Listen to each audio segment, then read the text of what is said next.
Kukhona nje ubuzi la wathi nje uphuphe-ke eshintsha ingane iphampasi noma-ke uphuphe amakaka omunye, okusho ukuthi-ke baningi babuzile ngephupho elihlanganisa-ke udaba olukanje.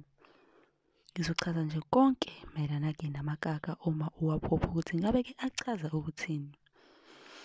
Omunye-ke uthi-ke ngiphuphe ngibhosha amakaka, ngabe-ke lelo phupho lichaza ukuthini?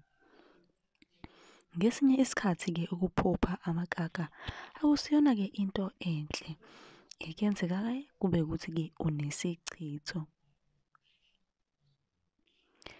Noma kuwukuthi-ke udla into enyanyisayo emsebenzini noma kuphi, isichitho leso sikwenza-ke ungathandeki. Uma abantu-ke bekubona bekunyanye, kusho ukuthi-ke njengoba uphupha lamaphupho akanje asho isichitho, kuzohamba hamba abantu-ke begcine bengakuthandi bekunyanye. Ngisho emsebenzini ubone ngisho imenenja-ke ingasakufuni impela. Uthuvi akusiyona-ke into enhle, kuzomele ufake umuthi wokukhipha isichitho. Iphupho-ke lifika ngezindlela ezahlukahlukene kubantu abahlukahlukene.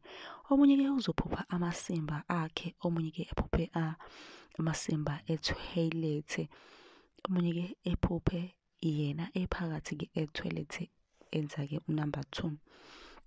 Ukuphupha-ke ushaya unamba 2 ethoyilethe,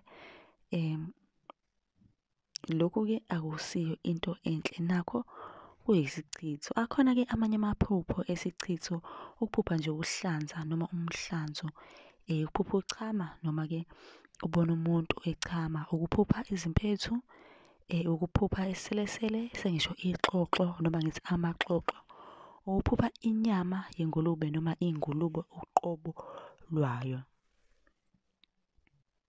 Ukuphupha kamakaka akho kusho ukuthi-ke isayini nje embi leyo, udinga-ke ukususa nje lesichitho esimbi. Mlaleli, uma kuwukuthi khona la ongazwanga khona ungabuza noma ubuze-ke ngephupho ofuna ngibuye ngizolichaza la kule video, bese ungakhohlwa ukushaya u-subscribe.